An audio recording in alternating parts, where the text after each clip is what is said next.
Livro de 1 Samuel, capítulo 1, versículo de número 17. Quantos acharam, digo amém. Quantos acharam, digo amém. Diz assim a Bíblia que trago, irmãos. Então Eli respondeu e disse: vai em paz, e o Deus de Israel conceda a tua petição que lhe pediste. Eu acabei de fazer menção de uma palavra direcionada a uma mulher. Somos sabedores que outrora Eucana, possuidor, todo mundo sabe, de 2 esposas. Segundo alguns historiadores, diz que ele toma Ana por sua primeira esposa. E o ventre de Ana, ele era cerrado e não tinha como ela dar continuidade na sua descendência. Passados-se alguns tempos, ele adquire a sua segunda esposa, a Penina. Penina agora começa a dar continuidade na descendência do seu esposo. Dentro da sua própria casa, dentro do seu próprio lar, já havia um espírito de contenda. Somos sabedores que Penina afrontava Ana.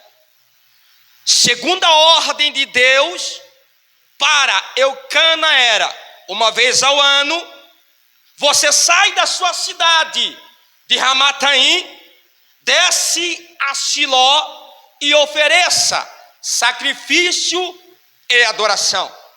Uma vez ao ano, você toma as suas esposas, desce de Ramataim, estabelece em Siló e ofereça sacrifício e adoração. Eu fico olhando algumas situações nos dias de hoje. Tem pessoas que nem sacrificam e nem adoram e quer milagre. Tem pessoas que vêm na igreja, do mesmo jeito que ela veio, ela senta e às vezes sai até pior. Eu sei um louvor que minha esposa também louva, dizendo que até no silêncio Deus trabalha. Se ele fizer, ele é Deus. Se ele não fizer, ele continua sendo Deus do mesmo jeito.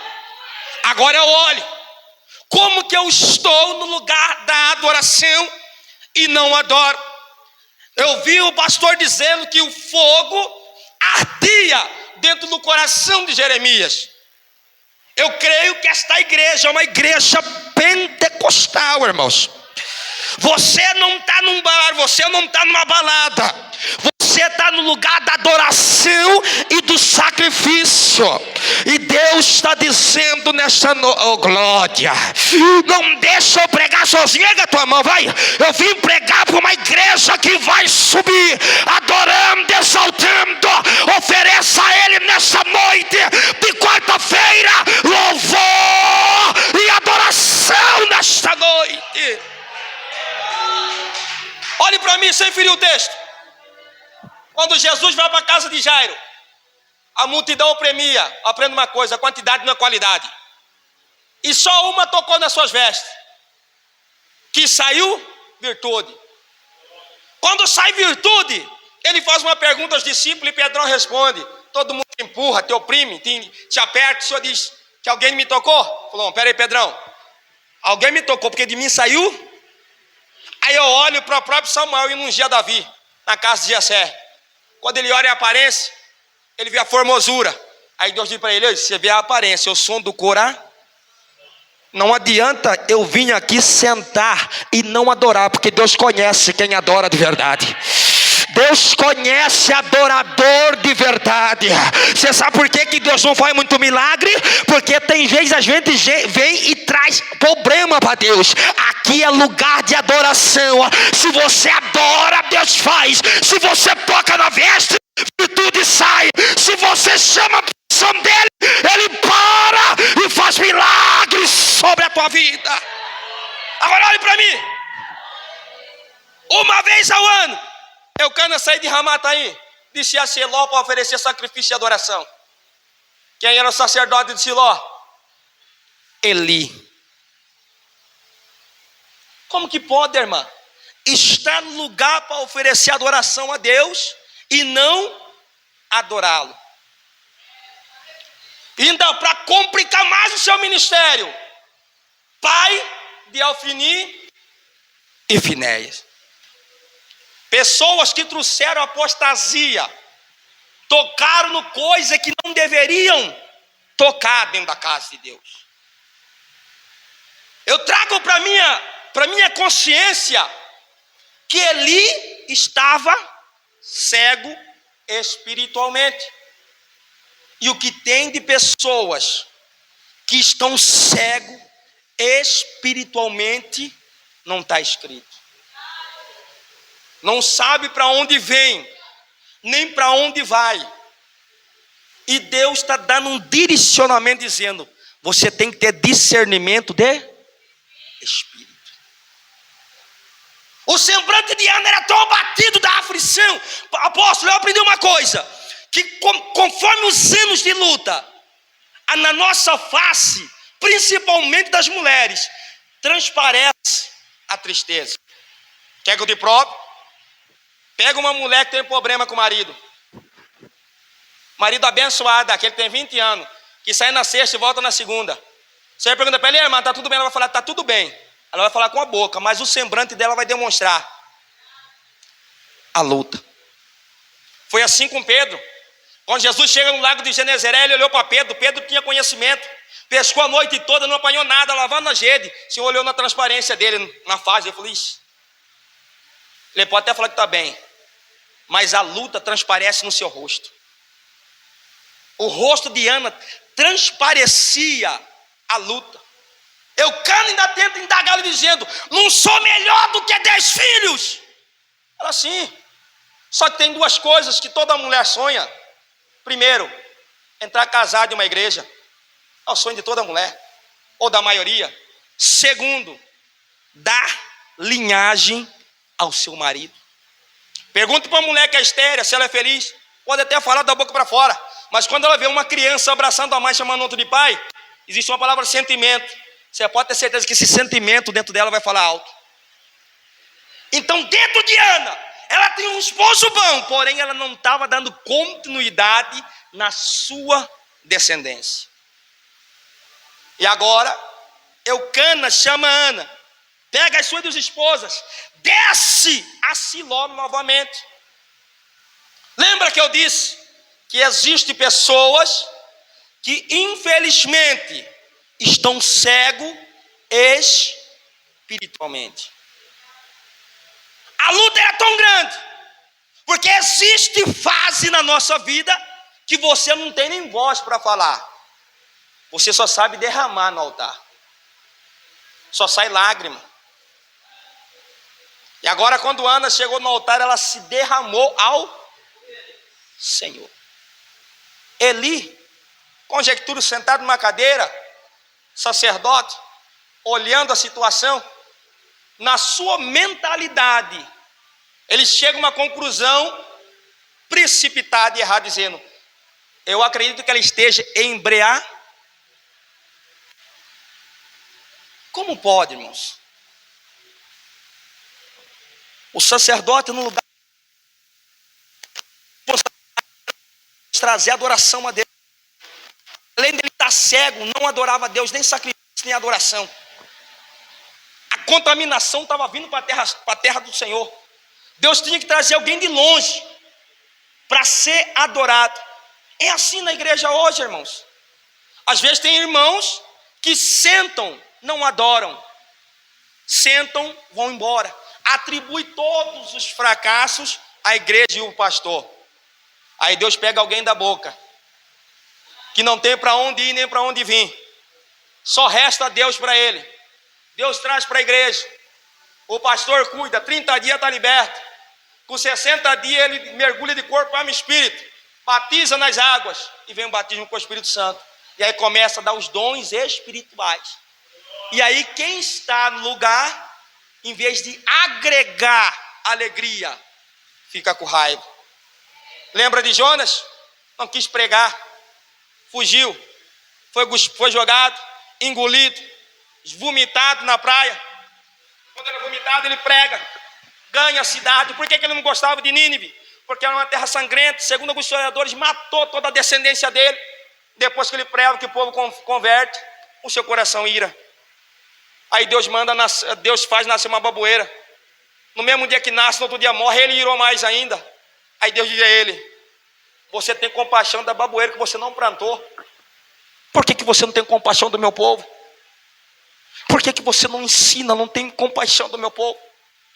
É assim que acontece na igreja. Às vezes tem pessoas que sentam, apóstolo, eles não dão crédito, do jeito que chega, fica. Deus tira alguém do montulo e põe para sentar aqui, começa a dar frutos e vem um levante. Aleluia. Ele estava no lugar da adoração, mas Deus precisava trazer o cana para ser adorado. Aí eu lembro de Deus dizendo para Pedro, Jesus dizendo para Pedro: Pedrão, se ninguém me adorar, as pedras vão me clamar, mas ele vai ser adorado. Quando ele olha para Ana, Ana se derramando no altar, e eu ouvi falar uma palavra chamada propósito. A partir da hora que eu saio da minha casa, eu venho num culto desse, porque aqui a atmosfera de Deus está bradada aqui dentro. E eu venho sem propósito, eu estou perdido. Se você sobe no monte sem propósito, você está perdido. Se você vai em algum culto sem propósito, você está perdido, irmãos. Tudo na vida de um cristão é baseado em propósito. E Deus ama quem faz propósito. Lembra de Salomão? O que papai Davi nunca deu? Tudo. Oferto tudo aqui. Na mesma noite Deus brada: Salomão, o que você quer? Deus ama propósito. Agora a Ana está derramando no altar. Existem algumas pessoas, apóstolo e bispa, que eles degrinem a imagem de um pastor, de uma liderança. Altar não toma. Quem disse que altar toma? Altar devolve. Isso chama-se a lei da semeadura. Tudo que você plantar neste altar, a responsabilidade é do homem de Deus, está liderando e de Deus. Ele vai devolver em dobro. Pastor, eu não acredito. Pedrão, empresário de pesca, patrão de Tiago e de João, empreendedor. Jesus chama ele para uma empreitada, para ser ganhador de almas. Ele diz: Jesus, o que eu vou ganhar? Aí Jesus diz para ele: 100% nessa terra e 100% no céu. Quando Ana está se derramando ao Senhor, o sacerdote de Siló estava cego espiritualmente. Ele deduziu: olha, ela só pode estar embriagada pelo mover dela. Levanta a mão, deixa eu profetizar na sua vida. E começa de mim, porque a minha boca fica perto do meu ouvido. Eu quero profetizar sobre a nossa vida, visão profética aqui nesta noite. Visão de águia aqui nesta noite. Você não vai ficar enganado.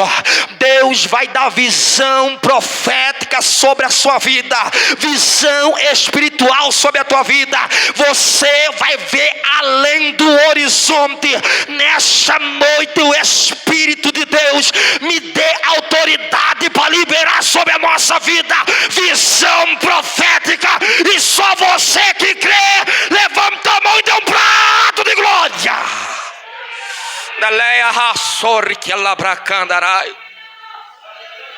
Estava no altar e estava sentada. Ela estava no altar e o sacerdote cego.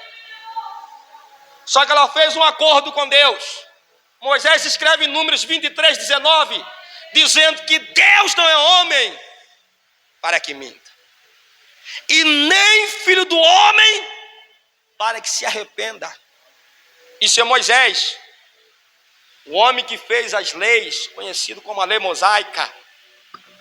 Então ela foi: Senhor, se o Senhor me visitar, se o Senhor me conceder um filho varão, assim que eu desmamá-lo, eu entregarei ao Senhor.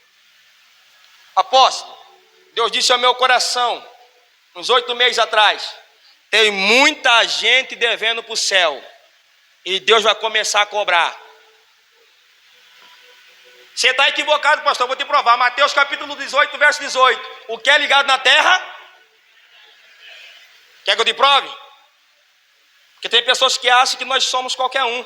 Nós somos homem de Deus, mulher de Deus, portador do evangelho. A pessoa chega e fala, pô, apóstolo, estou com uma causa na justiça, ore por mim. Apóstolo sobe monte, desce monte, sobe monte, desce monte. A hora que sai, cadê o irmão? Some, vai para a praia, começa a gastar dinheiro. Só que ele esqueceu que ele fez uma promessa. E promessa é dívida. E Deus vai começar a cobrar, incomodar muita gente. Não sei na vida do apóstolo, mas na minha, se todo mundo fizesse o que prometeram para mim, eu morava no apartamento, irmãos. Então tem gente devendo para o céu. Eu só posso prometer aquilo que eu vou cumprir. Se o Senhor me der um filho varão, eu devolvo na tua casa, depois de desmamá-lo. Deus deu mulher? Não. Só que quando Eli olhou, ele já estava cego, ele tentou consertar aquilo que ele fez de errado. Ele falou, olha, Ana, que o Deus de Israel conceda a tua petição que lhe pediste. Ele liberou uma palavra profética, sem ele mesmo saber. Eu vim nesta noite com decreto de Deus para a tua vida. Eu vim para decretar sobre a tua vida o teu milagre. É para quem crê. Existem chaves no céu que ligam o céu e ligam a terra. E eu vim como porta-voz de Deus decretar o decreto de vitória sobre a tua vida. Não importa quantos capetas levantaram, não importa se é capetinha, capetão, se é pilintra, se é pilantra, mas eu vim como porta-voz de Deus dizer: o decreto de Deus, o martelo de Deus vai bater o teu favor nessa noite, e o teu milagre será gerado.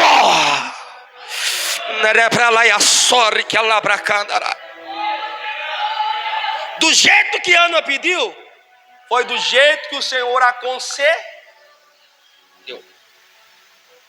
Samuel nasce, liberado uma palavra interessante que o apóstolo falou: você tem que ter cobertura sacerdotal. Isso é verdade. Ele profetizou. Ana recebeu, repreendeu, falou: não estou embriagada não, eu estou me derramando no altar, porque altar não toma, altar devolve.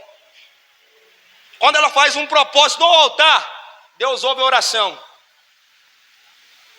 É por isso que tem pessoas que vão receber bênçãos grandes sobre este lugar, porque fizeram um propósito do fundo do coração. Eu abri uma primeira campanha na igreja a qual eu congrego, a qual eu estou pastoreando agora, é o quintal de casa. E eu fiz uma campanha que eu nunca tinha visto o subtítulo dela.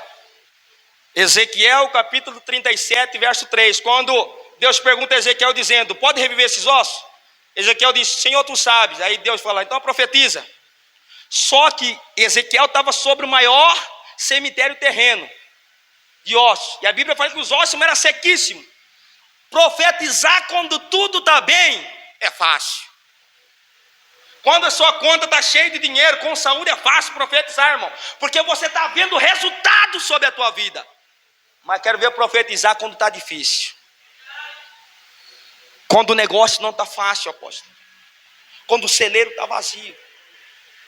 Porque profeta que é profeta, ele profetiza em qualquer circunstância, em qualquer situação ele profetiza e espera para recebê-lo de Deus, glória.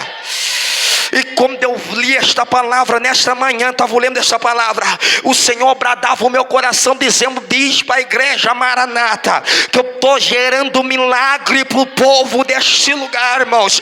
Eu não sei o que você deixou neste altar, mas uma coisa eu tenho certeza e quero declarar: que da mesma situação que você deixou aqui, não vai voltar do mesmo jeito para a tua vida, porque eu anuncio que o Senhor me disse que Samuel está vindo aí, o teu milagre será gerado, queira Satanás ou não, o menino vai nascer e você vai calabra-candarai, e você vai contemplar o seu milagre, o seu milagre, o seu milagre nesta noite. Eu estou sentindo ele aqui, irmão.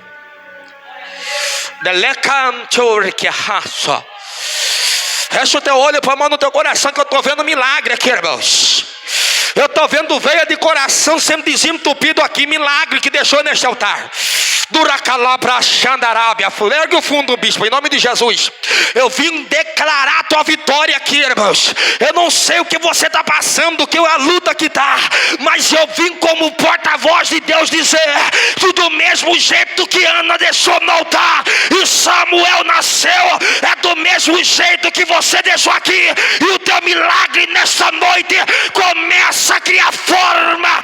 O seu milagre nesta noite começa a dar forma, assim diz o Senhor.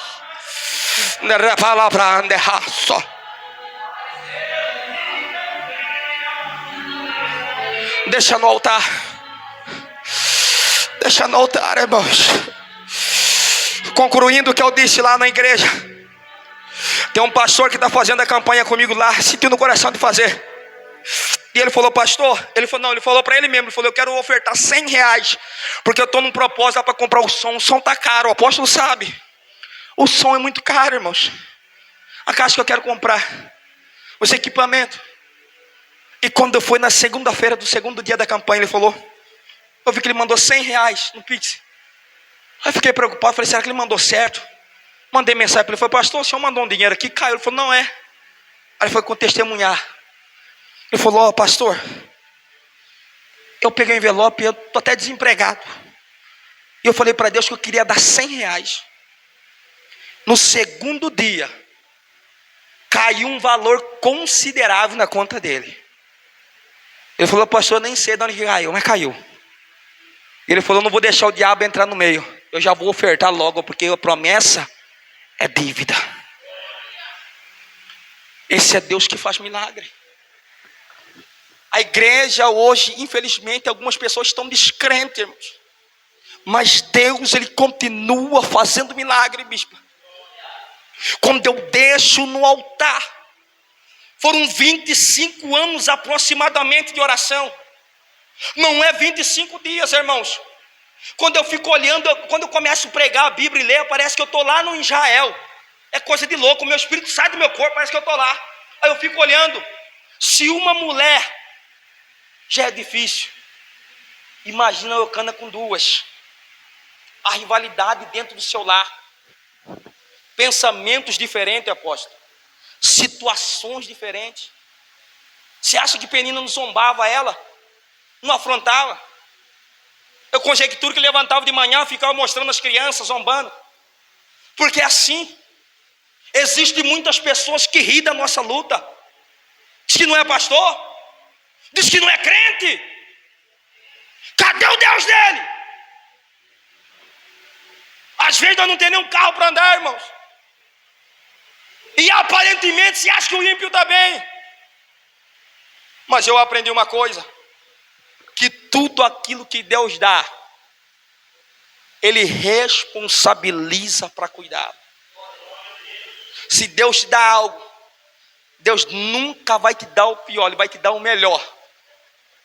Porque a Bíblia diz que as bênçãos do Senhor enriquece e não traz dor. O que Deus te dá, Ele vai te dar e você não vai sentir dor. Eu olho para a luta dela dentro da casa dela. Quantas pessoas estão tendo luta dentro do seu lar e está aqui, irmãos? Porque é muito fácil ver a gente pregar. Mas a pior luta que nós enfrentamos é dentro da nossa casa. às vezes com um filho, às vezes com o esposo, com uma filha. E como adorar nessa situação? Como ter força para buscar Deus? É assim que Ana se sentia, de tanta humilhação, apóstolo, de tanta luta. E se tem uma coisa que eu aprendi nesses anos, pregando a palavra, é que a demora desfalece o coração do homem. Quer que eu te prove? Pergunta para uma irmã que tem 20 anos orando para o marido dela. Ela vai falar para você: ó, eu nem sei, está na mão de Deus. Nem ela acredita mais, mas está na mão de Deus. Porque demora. Por isso que Davi no Salmo 40 ele diz: esperei. Aí no 70 ele já diferencia: apreste. Porque a demora cansa. É assim que Ana estava, cansada, humilhada. Se fosse só o cansaço ainda ia. Mas ela estava passando por uma perseguição. Todo o propósito de Deus, antes que ele seja concluído, nós passamos por tribulação. Nós precisamos ser provados para ser aprovado. Nós precisamos vivenciar para depois falarmos. Primeiro Deus trabalha em mim, para depois trabalhar através de mim. Era assim que Ana se sentia. E quando Deus concede a ela, Deus concedeu um dos maiores homens de Deus dentro da Bíblia, Samuel. Você não está entendendo?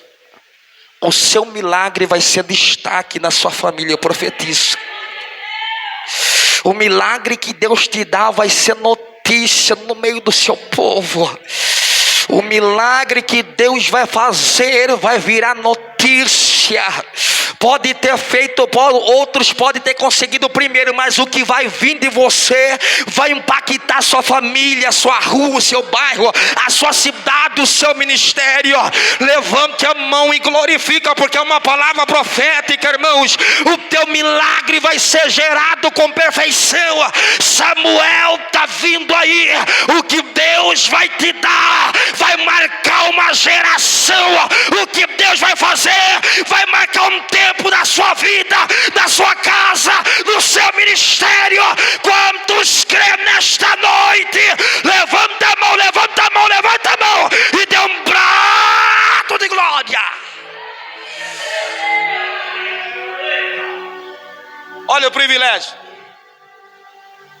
Depois de Samuel grande, ele foi ungido nada mais nada menos do que o homem segundo o coração de Deus. O que Deus vai fazer vai marcar a sua história. Deixa eu testificar algo para nós orarmos. Quando eu comecei a pregar a palavra, irmão, eu não tinha carro, não andava de ônibus, não tinha Uber naquele tempo, ia de carona, de a pé. Quando me chamava eu estava indo, porque eu saí afundadíssimo nas drogas, pesando 60 quilos. Tornei porteiro, sonoplasta, diácono e fui subindo. Eu ia pregar, às vezes eu tinha uma vizinha velha, colocava o paletó, quando estava garoando, para molhar o paletó, chegava lá, tirava o paletó, pregava só da camisa, porque grande era a luta. Tentei tirar um carro por vários tempos, nunca consegui. Aí eu fui desanimando, falei: Jesus, está nas tuas mãos, tanta luta. Fui na garagem uma vez, um carro de 19 mil. O moço falou: tá, aprovou o carro. Eu falei: mas tem que dar 14 mil de entrada. Eu falei: se eu tivesse 14 mil, não estava aqui, varão. Aí eu desanimei mais ainda. Satanás aproveitou disso, da fragilidade. É uma certa feita, a bispa que nós congregava lá, que já faleceu, falou: filho, vai lá no tal lugar, tenta tirar um carro. E eu já descrente, irmãos. Lembra que eu disse que a demora desfalece o coração do homem? Fui tirar o carro. Por isso que Deus, quando Deus faz as coisas é linda. Cheguei para tirar o carro. Aí eu olhei o carro, esse Voyage que está aí, já tem quase 5 anos com ele, eu olhei o carro. Aí o irmão falou assim: senhor o quê? Eu falei: sou pastor, quer tirar o carro? Vai comprar? Eu falei: ô varão, eu até queria, mas estou dando uma olhada, que eu já estava fraco já, estava mais acreditando. Ele falou: vamos fazer uma simulação, entra aí, eu e minha esposa. E você sabe que para tirar carro, geralmente você tem que ter habilitação e estar com carteira assinada. E minha esposa não é carteira assinada e não tem habilitação. Está no nome dela. Aí eu sentou ela, no nome de quem? Eu falei, o nome dela. Aí eu falei, tia, tem água aqui? Falou, tem água, tem café. Eu bebi o copo de água. Quando eu peguei o café, que eu virei, ele falou, está aprovado o carro. Aí eu lembrei de Dr. Lucas dizendo no capítulo 1, verso 37, para Deus, nada, quando é de Deus, não traz dor. Falei, varão, você está brincando com coisa séria, varão? Aprovado. Falei, vou que esse carro vai embora agora, nem que eu carrego na costa, porque a benção tem que levar agora. E eu tremendo, não tinha Pix naquela época para dar entrada. Falei, irmão, dá 1 hora, eu vou lá no... Você mora onde? Falei, em tal lugar, vou lá, eu vou com o carro lá. Fomos lá no banco, transferimos. Tive que chamar um amigo meu para dirigir, de tão nervoso que eu estava. E vim com o carro. Quando eu botei na porta assim, que ele estacionou, o Senhor bradou meu coração, dizendo, o que eu te dar, mesmo que você passe por luta, vai marcar uma história na sua vida. Na igreja que eu congregava, era o carro mais novo de ano e mais bonito que tinha. E marcou uma história naquele ministério. E eu fiquei pensando, falei, Jesus, quanta luta foi eu pregando de ônibus, de a pé, de com chuva, sem chuva. E Deus disse para mim, através de toda a luta eu gero um milagre na tua vida. É isso que Deus está dizendo essa noite. Você pode estar passando por luta, mas creia que hoje, se você deixar no altar, o teu milagre, ele é gerado com perfeição. Não importa se é sonho grande, se é sonho pequeno. O Deus que nós servimos, ele manda no céu, manda na terra, da ordem do inferno,